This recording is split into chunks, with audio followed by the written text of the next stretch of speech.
Folks, I was almost exactly 5 years ago that I began my campaign for president right here in Pittsburgh, where I announced. I said one of the reasons I was running was rebuild the backbone of America, the middle class. And as already mentioned, it's been mentioned 1,000 times, thankfully, since then, that the backbone of America has a steel spine. It really does have a steel spine. You heard me say it before. Wall Street didn't build America. The middle class didn't build America, and you guys built the middle class. Unions built it. And that's why I'm here today to announce a series of actions that I stand by you, the American steelworker.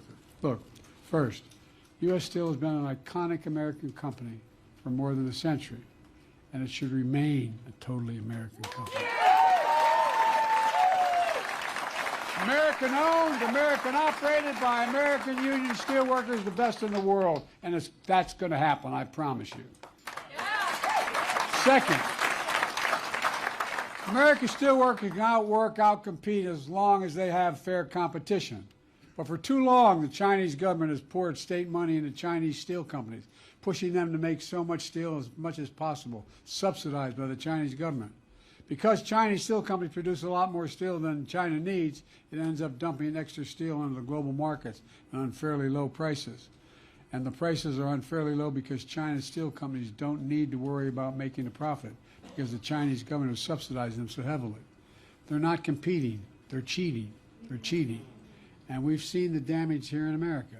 You know, back in the early 2000s, the Chinese steel began flooding the market in steel towns all across Pennsylvania and Ohio, who were hit very hard. Between those years, 2000 and 2010, more than 14,000 steel workers in Pennsylvania and Ohio lost their jobs. 14,000. Let me ask you, we're going to let that happen again? No! I promise you, and I'm not going to let that happen again. Look, right now, my U.S. Trade Representative is investigating trade practices by the Chinese government regarding steel and aluminum. If that investigation confirms these anti-competitive trade practices, then I'm calling on her to consider tripling the tariff rates for both steel imports and aluminum imports from China.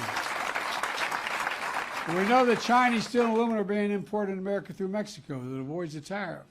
And just yesterday, I had a delegation down in Mexico meeting with AMLO, the Mexican president, to address this issue. Mexico and the United States are going to work together to solve it, I promise you. I promise you. My administration is also taking a real hard look at the Chinese government's industrial practices when it comes to global shipbuilding, which is critical to our economy. We depend on a fleet of commercial shipping vessels to carry American products around the world. Shipbuilding is critical to our national security, including the strength of the United States Navy. That's why my administration takes it very seriously that U.S. steelworkers, along with 4 other unions, have asked us to investigate whether the Chinese government is using anti-competitive practice to artificially lower prices in the shipbuilding industry. We've heard you. And if the Chinese government is doing that, and the unfair taxes undermine free and fair trade competition in the shipping industry, I will take action. That investigation is going on. Taken together, these are strategic and targeted actions that are going to protect American workers and ensure fair competition.